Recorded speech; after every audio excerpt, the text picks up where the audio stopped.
centres. That ends general questions. Before we move to the next item of business, members will wish to join me in welcoming to the gallery the Honourable Stephen Roden, the Speaker of the House of Keys of the Isle of Man.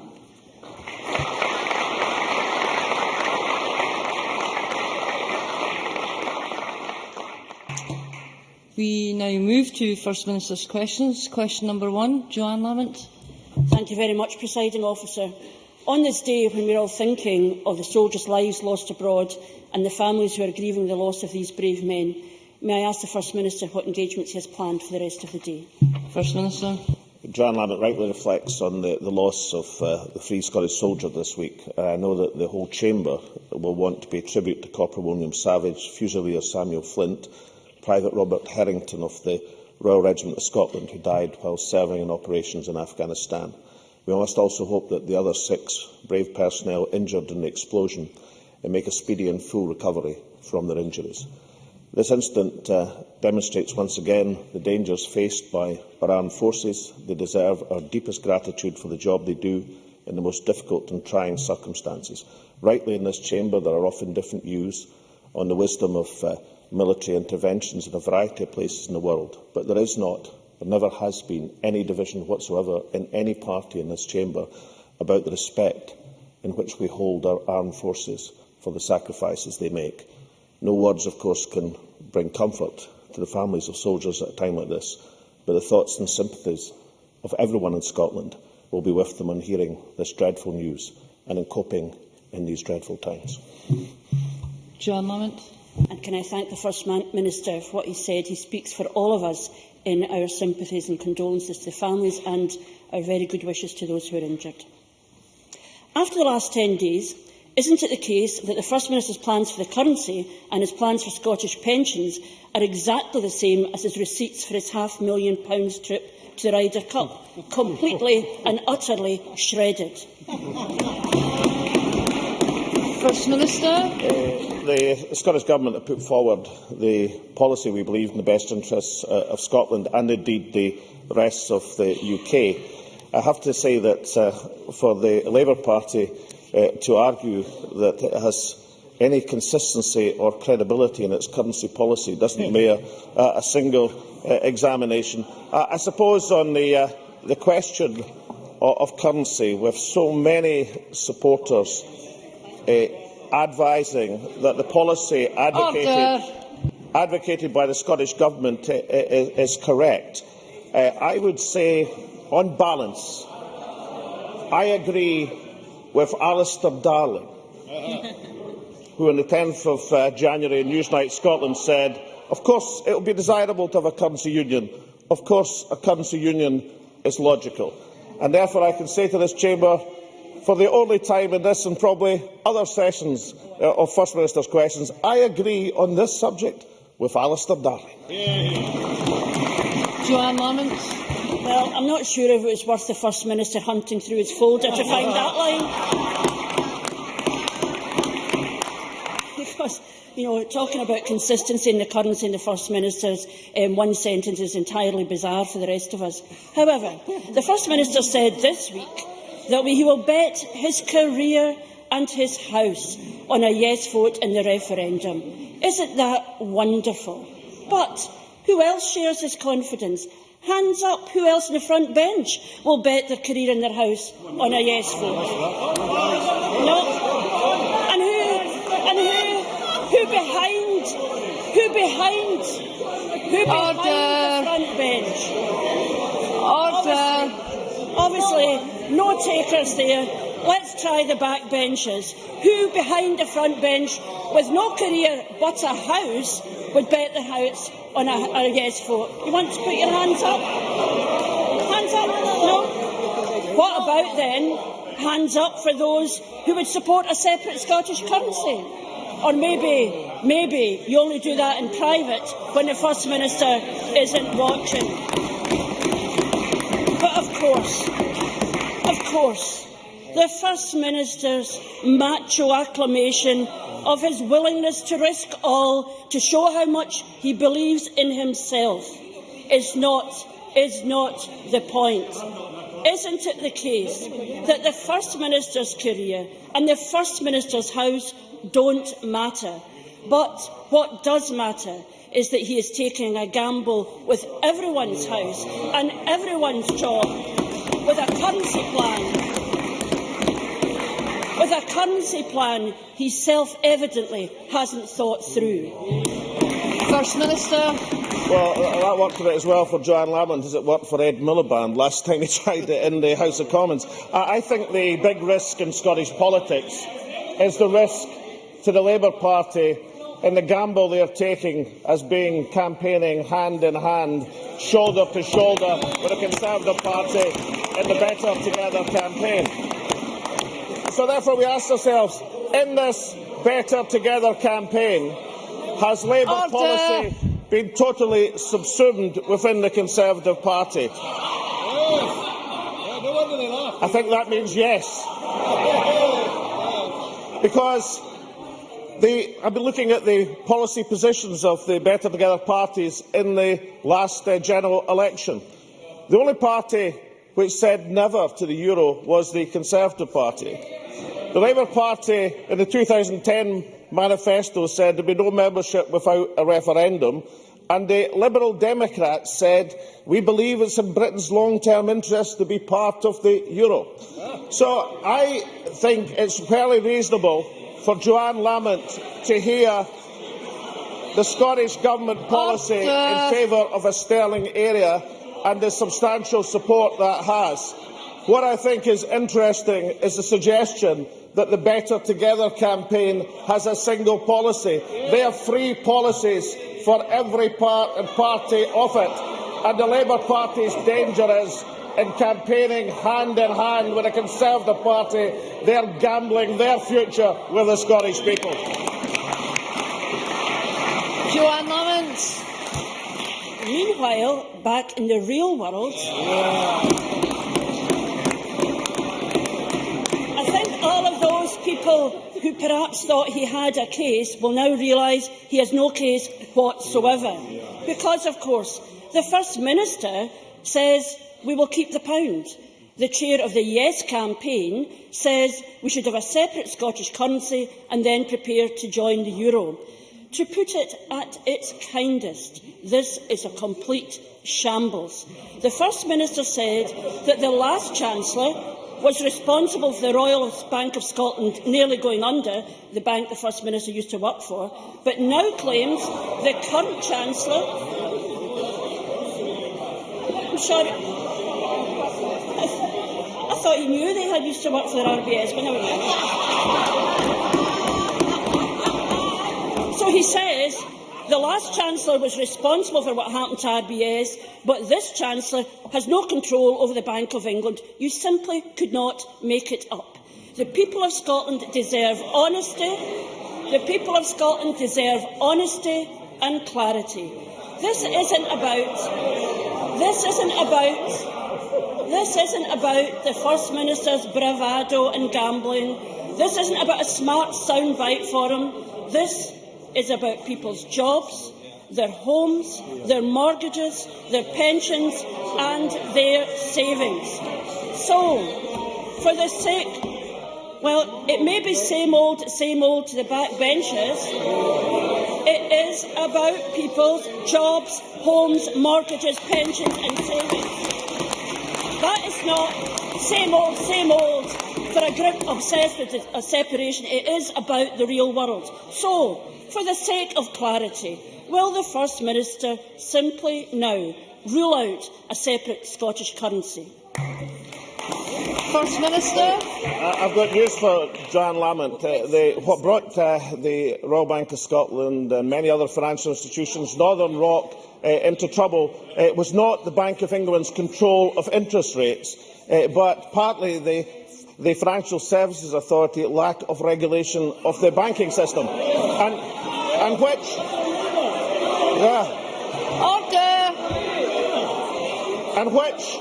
mastermind, as Chancellor of the Exchequer, was in control of the FSA during this period.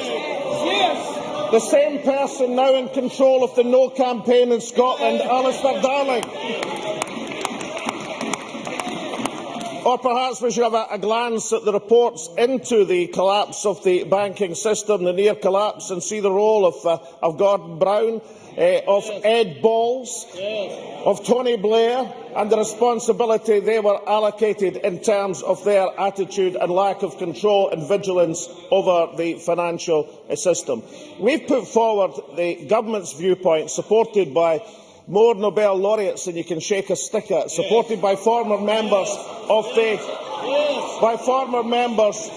the Monetary Policy Committee of the Bank of England, that it would be in the interest of Scotland and in the interest of the rest of the UK to share sterling.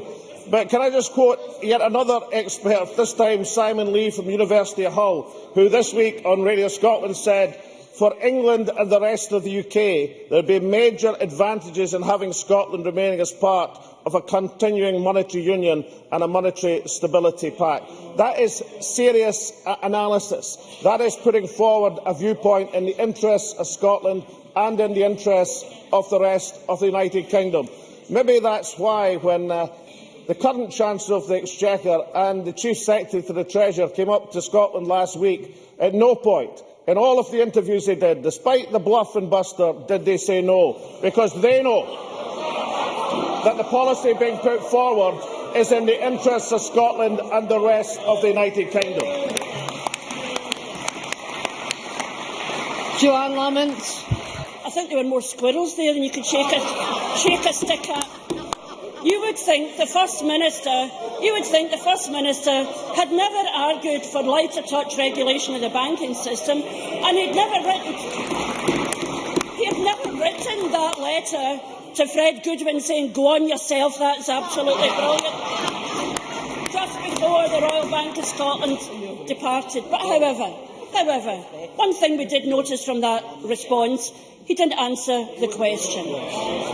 The fact of the matter is, the First Minister is trying to break up Britain, but the only thing breaking up are his arguments and his campaign. The currency union between the Czech Republic and Slovakia lasted just 6 weeks. If only the First Minister could hold on to a policy position for that long. And of course, seriously, Scotland is on pause while he punts his fantasy arguments. For of course, there is only one thing consistent here. You can't trust the First Minister on anything. On apprenticeships, he took 10,000 people already in jobs and called them apprentices. We all know it. We all know it. On apprenticeships, he took 10,000 people already in jobs and called them apprentices. He said he had abolished hidden waiting lists when he'd fiddled them. And then he told us he was increasing college spending when he is slashing it. Isn't it the most accurate answer ever given to any parliament anywhere that we cannot trust a word the First Minister said? First Minister. Well, I was fascinated by the argument that SNP doesn't have consistency on policy. If I remember correctly, that Joanne Lamont's latest policy on devolution for Scotland didn't last 6 hours at the Labour Party conference. And not for the first time, can I just point out, Joanne Lamont, the increase in apprenticeships by over 60%. The decline in youth unemployment from 25 to 16% over the last year or so is something we should claim as a substantial success. Her argument that this took people who were already in work is nullified by the fact that there is a lower percentage of new apprentices in work than there was when the Labour Party were in power, with that reduced number of apprentices. And given this, I think it's the third time of explaining this, perhaps Joanne Lamont will not introduce that question again, because it's clearly without any foundation whatsoever. The success we're having in apprenticeships is a good thing for Scotland. The success we're having getting young people into work is a good thing for Scotland. In this general line of attacking this government's record, she is doing no different from her three predecessors who did exactly the same thing. It's no different from Labour's negativity and approach to the last election. And I see Ian Gray sitting there on the back benches when they rubbished and diminished everything about Scotland's potential. And it's exactly the attitude they have to the question of currency. This is the country with a stronger budgetary position. This is the country with a surplus in the balance of trade. The idea that we're going to be beholden to a country with a worse fiscal position and a deficit in the balance of trade is simply quite incredible. But the negativity and the running Scotland down is exactly the reason why exactly 2 years ago the people of Scotland passed their verdict on the Labour Party, which was why they're sitting there in such diminished numbers in the opposition benches. Question number 2, Ruth Davidson. Ms Davidson. Order.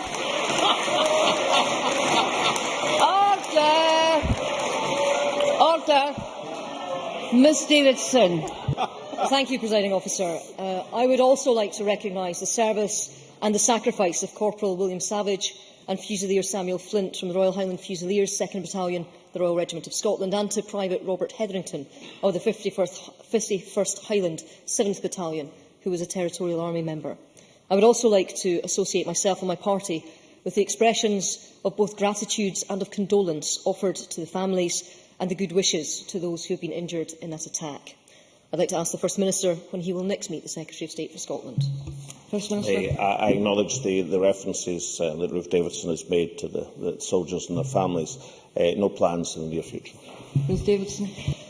Thank you. To summarise the currency debate so far, we've had the First Minister say that he's right and that senior nationalists, that separatist colleagues, that Yes Scotland board members, that 3 former Bank of England experts and his own former economic adviser are all wrong.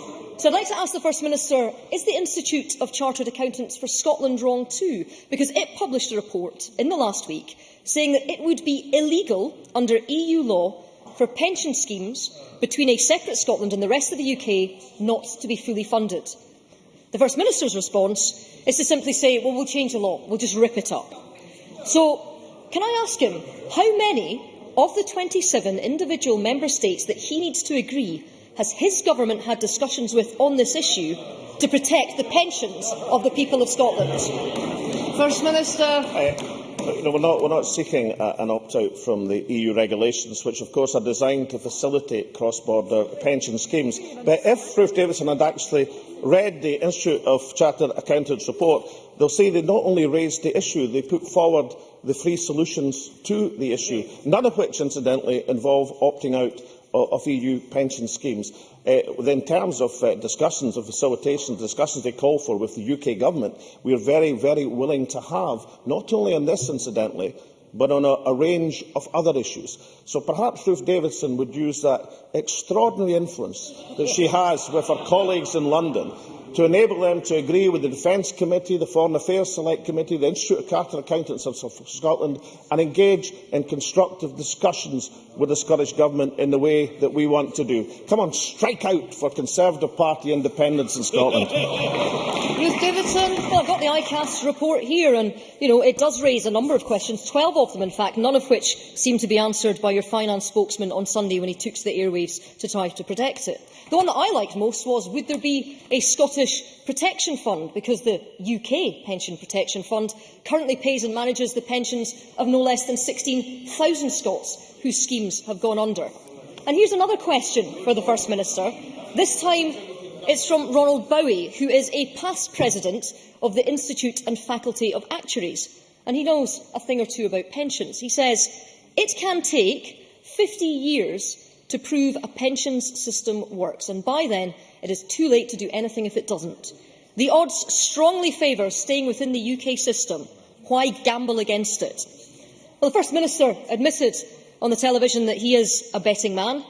On currency and pensions, is he not gambling with the financial future of every man, woman and child in Scotland?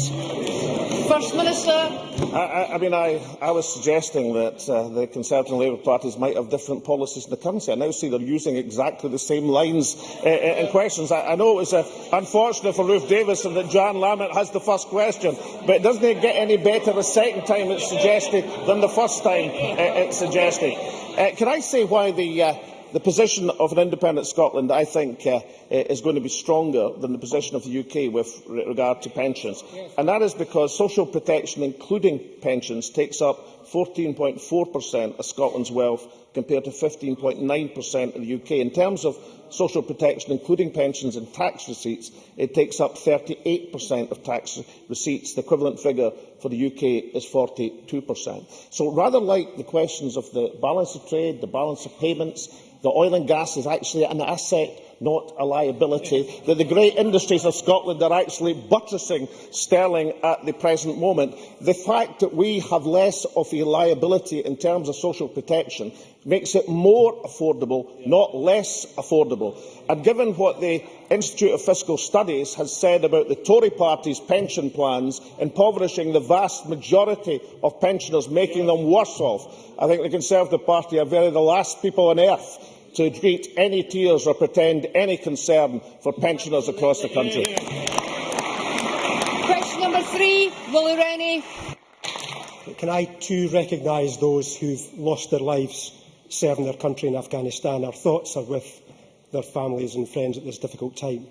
To ask the First Minister what issues will be discussed at the next meeting of the Cabinet. First Minister. I recognise the cross-party basis in terms of the respect which is due our troops and soldiers. The Cabinet will discuss issues of importance to the people of Scotland. Willie Rennie. Dennis Canavan, Jim Fairley, Patrick Harvey, Gordon Wilson, Jim Sillars are all rejecting his plans to join a British currency union. When her policies came under pressure from her own side, Margaret Thatcher once said, "You turn if you want to, the lady's not for turning." Now that he's dug in on his British currency plan, is the First Minister transforming into the Mrs Thatcher of Scottish politics? Or is he for turning? First Minister. No, we'll continue to put forward the best interests of the Scottish people, which has worked rather successfully for the SNP over the last few years, and because it's recognised that's what we do, will continue to work rather well for the Scottish National Party. Willie Rennie. An interesting lack of answer. Deanne Julius gave him another warning this morning. She is a founding member of the Bank of England Monetary Policy Committee. Remember, that's the committee that he's relying on to deliver his plans for a British currency union. And last week, Professor John Kay rejected his plans as well. He's one of the First Minister's favourite advisers. And he can't dismiss all his friends in the yes camp who are telling him no. Deanne Julius said in her remarks that if the First Minister wanted the option of a Scottish currency, he would need to wobble now. He's under pressure from friend and foe to wobble. Is he wobbling? First Minister. I've kind of lost track of whether Willie Rennie wants me to U-turn or wobble or put on cartwheels. Listen, any wobbling or U-turning or cartwheels would be as of nothing to what the Liberal Democrats have achieved in terms of performance in politics. In 2010, Willie Rennie stood on a manifesto commitment. I know he lost his election, but he still stood on the manifesto, saying that it's in Britain's long-term interest to be part of the euro. It was on page 67 of his manifesto. Now, has he been wobbling or U-turning or performing cartwheels over these last 3 years? Or is the biggest wobble that concerns people in Scotland about Willie Rennie is his role and his party's role in putting the Conservative Party into power at Westminster? Question number 4, Sandra White. Thank you, Presiding Officer. To ask the First Minister how communities are benefiting from the proceeds of crime. First Minister. Well, the Proceeds of Crime Act is having a real impact on how Scotland's prosecutors and police tackle criminality at every level. Since the legislation was introduced 10 years ago, over £80 million of assets has been seized. Through actions of this Government in 2007-8, our communities are now benefiting directly from the seizure of these assets. The hugely successful Cashback for Communities programme is investing Crook's cash in facilities and activities for our young people and their communities, the length and breadth for the country. Sandra White. Thank you, Presiding Officer. I thank the First Minister for his reply. Can the First Minister confirm that the investment of that which is mentioned, £80 million, and future recoveries made through the proceeds of crime legislation will be continued to be invested across Scotland through Cashback for Communities to build on the impact of the £50 million invested since 2007? First Minister. Well, yes, I can. And Sandra White is right to point to the £50 million recovered. That directly benefits over 600,000 young people.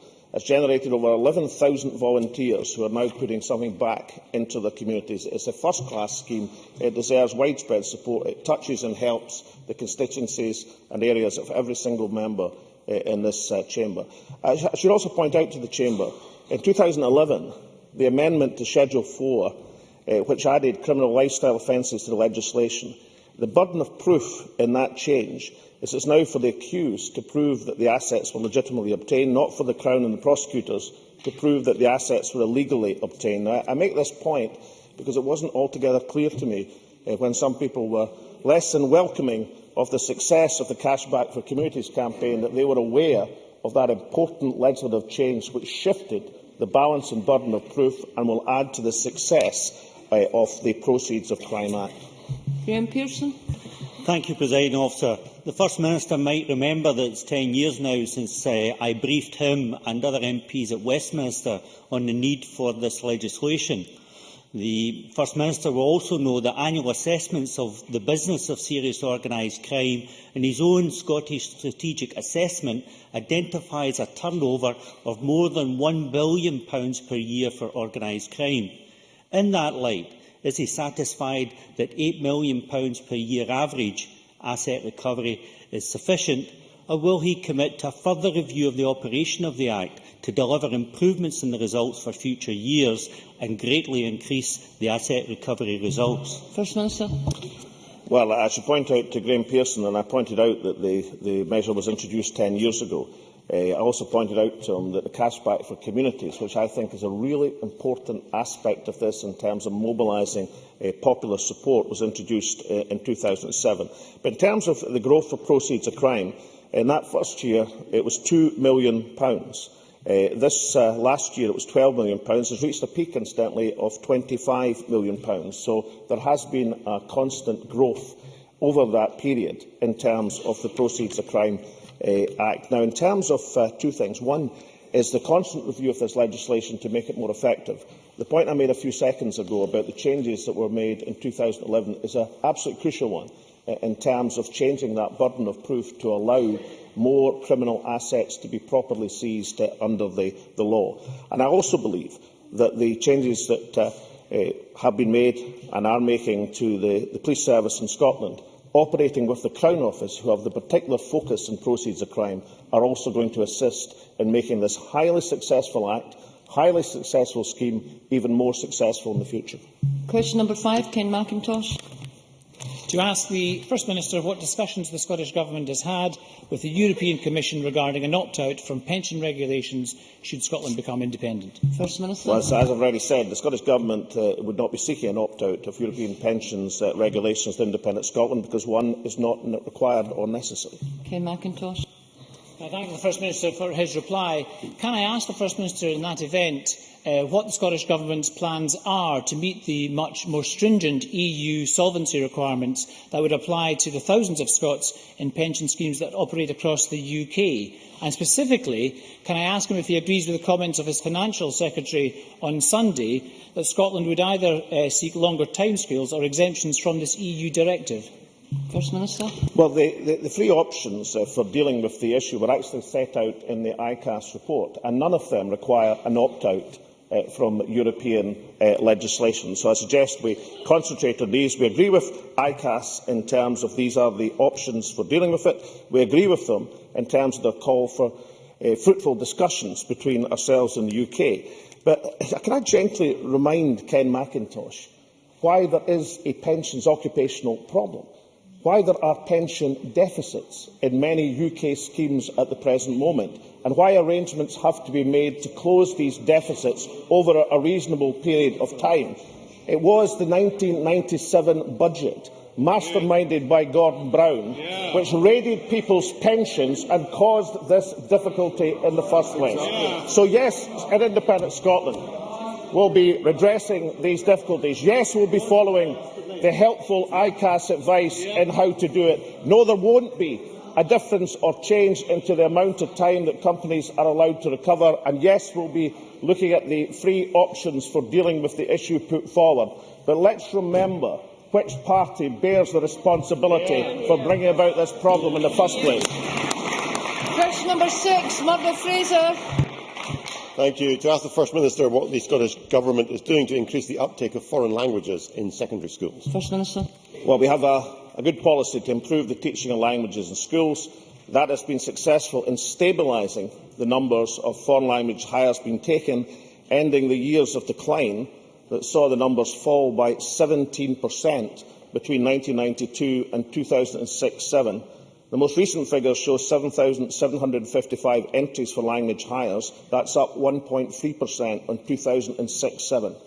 We recognise that languages are a crucial skill for our young people and our economy, which is why we're investing £4 million in this year alone on the 1+2 model, where every child will learn 2 languages starting in primary school.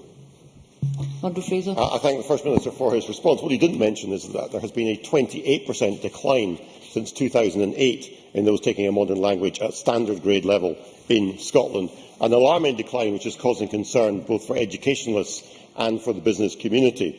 We know that foreign language assistants are key to language teaching. So why has the First Minister's government presided over a 73% drop in their number between 2007 and 2012? And what will he do to restore their numbers to where they were when he took office? First Minister.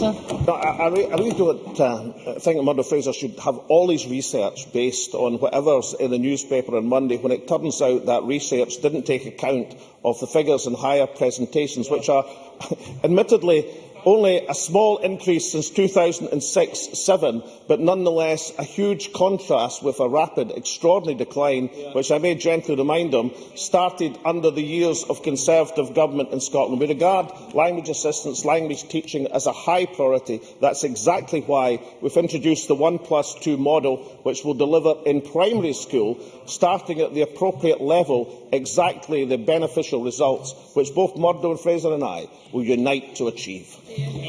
That ends First Minister's question. I'll allow a short pause to allow members who are not participating in the members' debate to leave and for the public gallery to clear before we move on to members' business.